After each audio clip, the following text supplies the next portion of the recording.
I'm Tracy McKnight. I'm the president of Node Records, and we're here today to talk about Stowaway soundtrack. I'm B.C. Smith. I'm a co-composer of Stowaway. And I'm Tom Scholefield, the other composer of Stowaway. Well, welcome.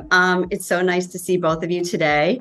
We're really excited. Stowaway is coming out on August 5th in select markets nationwide in theaters and also on AMC Plus streaming. So today, I'm so excited to have a conversation with BC and Tom about their work as co-composers on Stowaway. So welcome.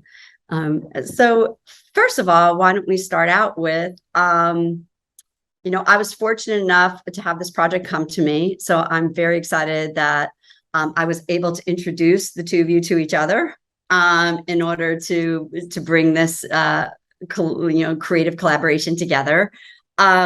So one of the interesting things about working in film is when you have a partnership. So I thought maybe I would start with Tom and then move over to BC about, I know, Tom, this was your first experience scoring. And I thought maybe you could give us a little insight into that. And then, and your creative process with BC. And then BC, I'm going to hand it over to you. Yeah, so this is quite a challenge for me, seeing how it was my first film. It was just a really nerve-wracking experience for the first part, but once I watched the movie more and more and started to see how BC was piecing things together, and like my biggest problem was learning where some of the cues were starting and ending, but once I kind of got my head around that, it became quite an enjoyable experience. Yeah, it was really good to work with BC. I think I learned quite a lot of stuff. He's a very good teacher as well as a collaborator. Not sure what else should we talk about. No, I think that's good. BC, first of all, the audience should know that we've worked together before, and it was a pleasure to reconnect and introduce you to this project, and to Tom. So tell us a little bit more about the process and about the musical process and some palettes maybe, and how things came together. Sure. It was really a great process. I loved working with Tom. Film scoring is kind of an evolving art form, and so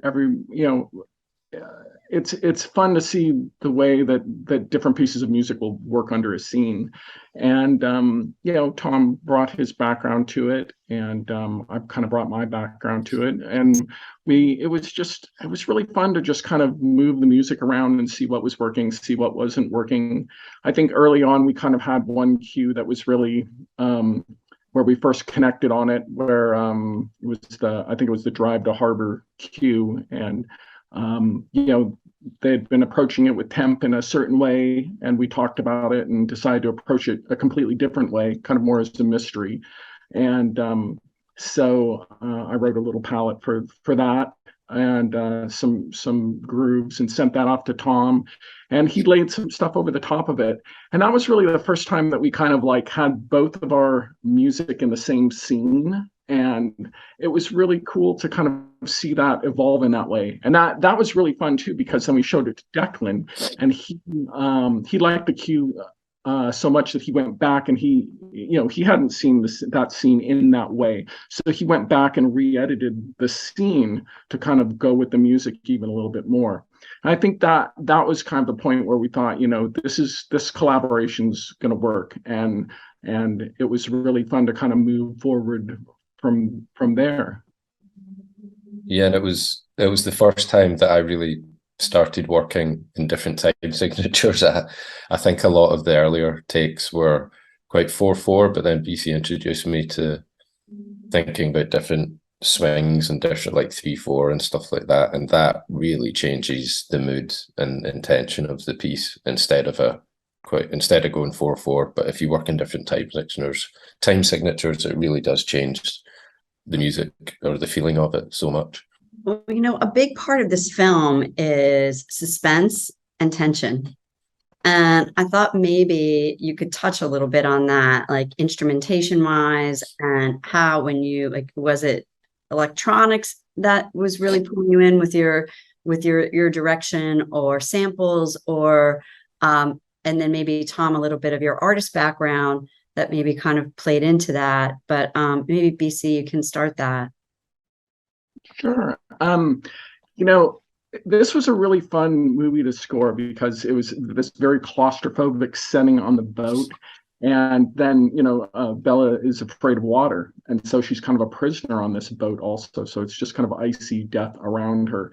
So for a lot of the suspense scenes, it was fun to kind of create a palette that kind of drew sonically from that kind of visual imagery and imaginative kind of imagery of what she must have been going through. So, searched for sounds that kind of had that kind of nautical quality that could be distorted or put through dirty reverbs and that sort of stuff, but worked both kind of, with modular synthesizers and guitars and also kind of in the box with like some different synth programs, but kind of create a palette sort of that way to set the mood. But like Tom was saying, with some of the action stuff, early on in the film, there's a lot of kind of 4/4 stuff before things get going.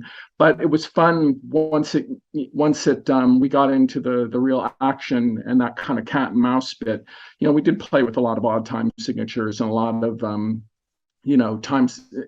lot of time signatures sort of superimposed over each other. So it might, the rhythm might be in 4/4, but there might be a 5/4 part or 7/4 part going over the top. That sounds like a mathematical way to approach it, but it sure does. It really wasn't, in the sense that all it really did was kind of make the ground a little bit unsteady for the scenes and keep you kind of on the edge of your seat. But there wasn't like this real solid groove to sort of fall into. And then obviously we're playing with the dynamics and stuff throughout those scenes too. But it was fun to explore that and then see the scenes really kind of come alive when we started putting those that kind of process to it. Yeah, I think because I tackled quite a lot of the emotional, quiet, romantic scenes and Bella when she was younger. And I think I was definitely referencing a lot of prepared piano work by John Cage and some of the piano pieces from Aphex Twin's album Drucks, just because it just has a nostalgic feel for me. And I grew up with a piano and it just reminds me of family and a certain sort of nostalgic safety net, and it just seemed to work for those kind of scenes for Bella. And a lot of the cues all derived from the main piano theme, but played on synthesizers or stretched out a bit into like almost kind of like just variations of the main theme, but using different instrumentation, and they seem to work quite well for the motive scenes. And contrasted nicely with some of the darker industrial things, and when it all kind of kicks off. Well, I think that's the beauty of the film, right? Because we see plot points and trailers, right, where there's a lot of tension and thriller aspects to it. But what Tom is hitting on, which I think is so important, but it's really this also, ultimately, it's also a story about a father and a daughter, right? That unfinished business, the things we think were happening are assumptions in certain things. And I think, like, for me, watching it, of lack of communication, hitting lots of those family relationship topics. I think there is a nice blend, and I think Ruby Rose does an incredible job kind of balancing both of those worlds of you are captured on a boat, right? You are on this boat and you don't like water and you need to get off. But on the other hand, all the things that she's reminiscing about. And I think those scenes with her, flashback scenes are really lovely, Tom. I think a beautiful job.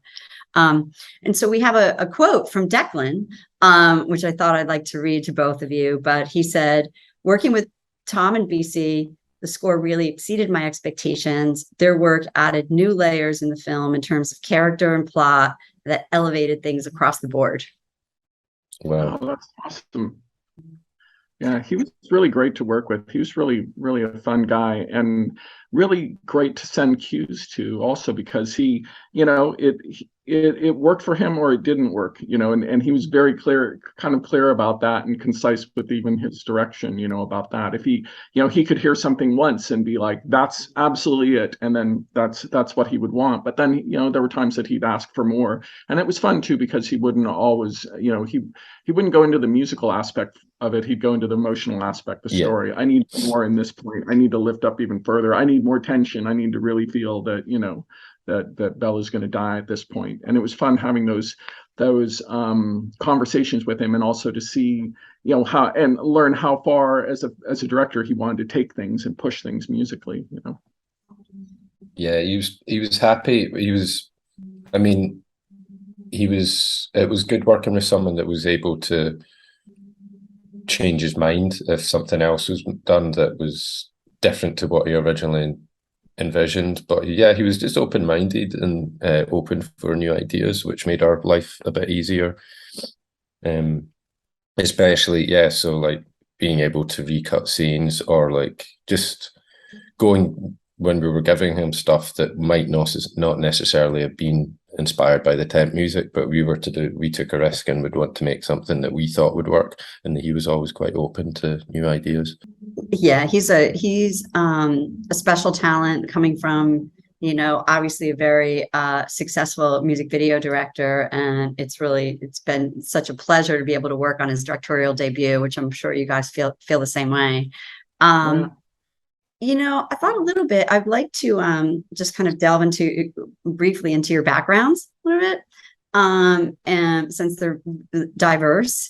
But BC, why don't you tell us a little bit about your background and how you got into film scoring? Sure.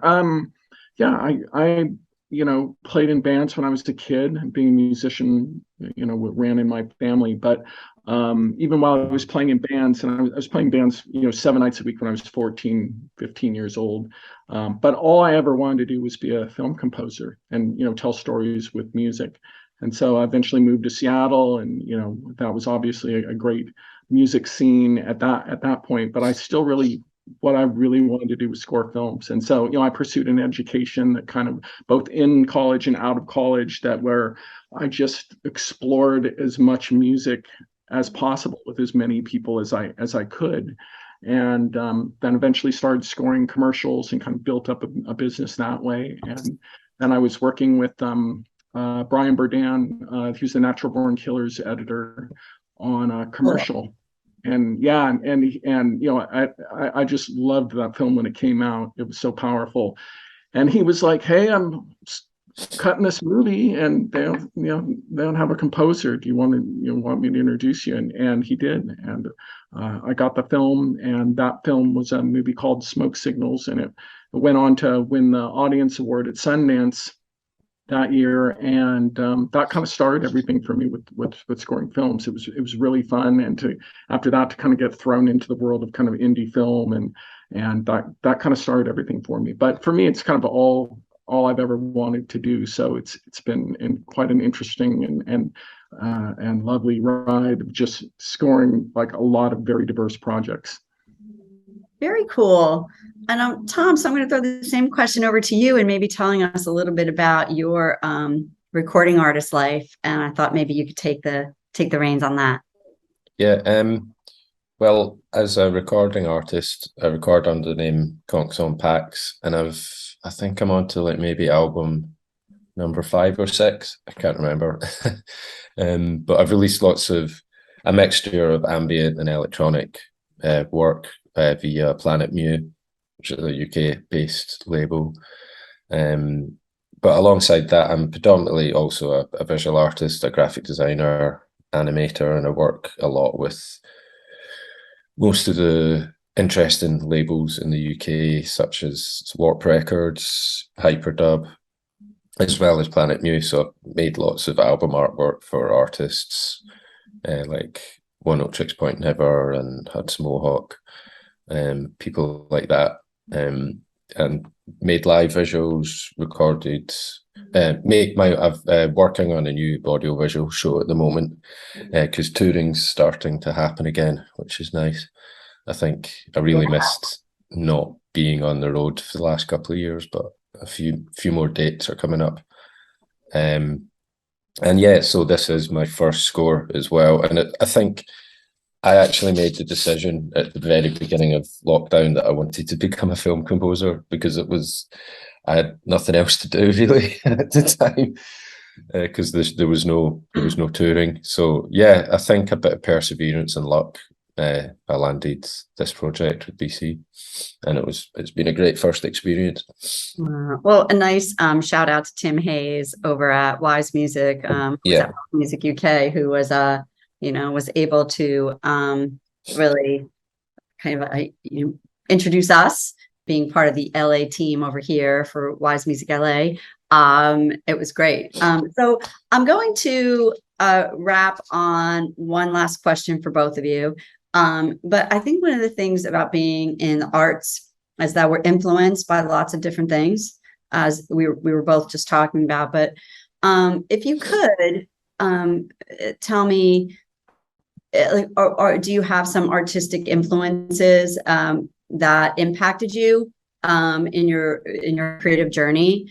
I would say for me, when I realized there was a job called music supervisor, which at the time there wasn't as many as there are now. But I knew I wanted to be an independent film. Like, I came from the New York independent film scene, and that was like Jim Jarmusch and John Waters and Ang Lee and Ed Burns. And I don't know, it was just like Sundance, my tribe. So BC, I'm wondering if maybe you could, maybe give us a few, if some come to mind. I always think it's great for the audience, like how do we find our creative inspirations, besides our passion for what we already assume is the love of music and making music and finding music, etc. Yeah, I mean, I've always been like a student of film and film music, so I was very kind of influenced early on just by the classics, like Bernard Herrmann or Morricone or people like that. But like I say, it's an evolving art form, and so I've always been attracted to seeing new approaches to scoring film, and so there were people like Carter Burwell or Trent Reznor, or people that kind of took a different approach to the scenes. Danny Elfman was a big influence early on, just because he came from he didn't come from a strictly JIT background, and that kind of gave me a lot of inspiration as a kid too, because my background was kind of all over the place, and I studied classical but jazz, but playing a punk rock band with and I like mixing and matching all that stuff, and I've been very much interested in artists that kind of do that and apply that to film. People like Tarantino and the way that he puts music to a movie, or the Radiohead guitarist Greenwood. Yeah, Johnny Greenwood, the way he approaches it. I just love seeing new ways to tell a story with music. Awesome. What about you, Tom? I think I'm just a massive fan of John Carpenter. Anything that specifically is sort of like Escape from New York and Assault and Precinct 13, and just how synth heavy everything is, and the fact he's just like my favorite kind of auteur. I like artists that are audio and visual. Big fan of Popol Vuh, the German krautrock band that worked with Herzog quite a lot. I don't know, it's not really a thing anymore where directors work with bands regularly to produce the scores for things, and I love Nosferatu and Aguirre, and they're mixing up using kind of world instruments and early samplers like the mellotron, and the way that the vocal work that they use, like synthetic voice stuff, more than anything. And what else? Yeah, a lot of experimental music definitely influences my work, kind of the music concrete aspects of like kind of French avant-garde stuff to prepare piano work, a lot of recorded, manipulated tape sounds. But I was also quite chuffed that I was able to have a cue that was influenced by a kind of UK rave angle to it. That was one of the last minute cues that Declan asked us to do, and he wanted something sounding a bit ravey. So I was finally got to have a bit of fun with that. That was good. But yeah, everything, like a real mixed bunch of influences was thrown into the mix to work on this score. Well, we're so excited to be releasing the soundtrack on Node. Thank you guys for all your amazing work. The score is wonderful. And it comes out on August 5th. And I'm looking forward to the next one. And thanks for spending some time here with us this morning. Thanks for having us. And I can't wait to do it again. Yeah, Thanks, Tracy. Thanks, Tracy. Me too. Guys.